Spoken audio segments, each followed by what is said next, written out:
വാർക്കിൽ വേസ്റ്റായി പോകുന്ന ഊർജത്തെ മനുഷ്യന്മാർക്ക് ഉപയോഗിക്കാൻ കഴിയുന്ന വൈദ്യുതി ഊർജമാക്കി മാറ്റുന്ന ഒരു മോഡലാണ് നാം ഇവിടെ പ്രദർശിപ്പിച്ചിട്ടുള്ളത്. നമ്മുടെ സമൂഹം ഇപ്പോൾ അനുഭവിച്ചു വരുന്ന ഏറ്റവും വലിയൊരു പ്രശ്നമാണ് എനർജി ക്രൈസിസ് അഥവാ ഇലക്ട്രിസിറ്റിയുടെ ക്ഷാമം.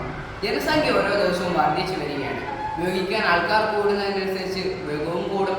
പരമ്പരാഗതമായി നമ്മൾ ഉപയോഗിച്ചു വരുന്ന എനർജി സ്രോതസ്സുകൾ ഹൈഡ്രോ ഇലക്ട്രിക് പ്രൊജക്ടുകൾ, കാറ്റാടി യന്ത്രം, സോളാർ എനർജിയൊക്കെയാണ്.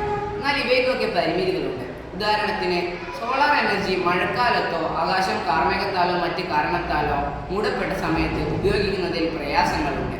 കൂടുതൽ ഹൈഡ്രോ ഇലക്ട്രിക് പ്രൊജക്ടുകൾ കേരളത്തിൽ വരുമ്പോൾ പ്രകൃതിക്കുണ്ടാകുന്ന പ്രശ്നനാശങ്ങൾ മൂലം പരിസ്ഥിതി പ്രവർത്തകരുടെ ഭാഗത്തു നിന്ന് ശക്തമായ പ്രതിഷേധങ്ങളും മറ്റു സമരങ്ങളും നേരിടേണ്ടി വരും. അതുകൊണ്ട് അതിന് സാധ്യത കുറവാണ്.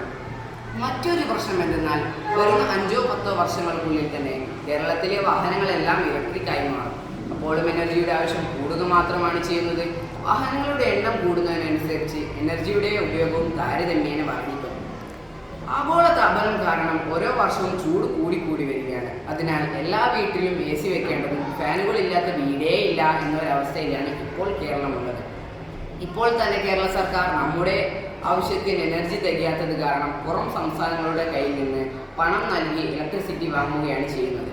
പണച്ചിലവിന്റെ പ്രശ്നം കാരണം എന്തായാലും അതും അധികകാലം നിൽക്കില്ല.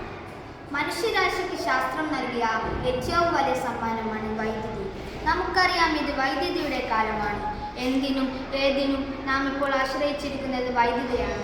ഭീമാകാരമായ ഫാക്ടറി നടത്തിപ്പ് മുതൽ വീടുകളിൽ കത്തിക്കുന്ന വിളക്ക് വരെ ഇപ്പോൾ വൈദ്യുതി ആശ്രയിക്കുന്നു.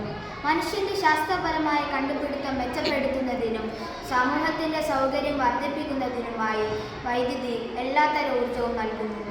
ഒരു പാർക്കിൽ വയോജനങ്ങളും കുട്ടികളും സഞ്ചരിക്കുകയും കളിക്കുകയും ചെയ്യുമ്പോൾ ഒരുപാട് എനർജി വേസ്റ്റ് ആയി പോകുന്നുണ്ട്. ആ വേസ്റ്റ് ആയി പോകുന്ന മെക്കാനിക്കൽ എനർജിയെ മനുഷ്യർക്ക് തന്നെ ഉപയോഗിക്കാൻ കഴിയുന്ന ഇലക്ട്രിക്കൽ എനർജിയാക്കി മാറ്റാൻ പറ്റുന്ന ഒരു കോൺസെപ്റ്റാണ് ഞങ്ങളിവിടെ മുൻനിർത്തുന്നത്.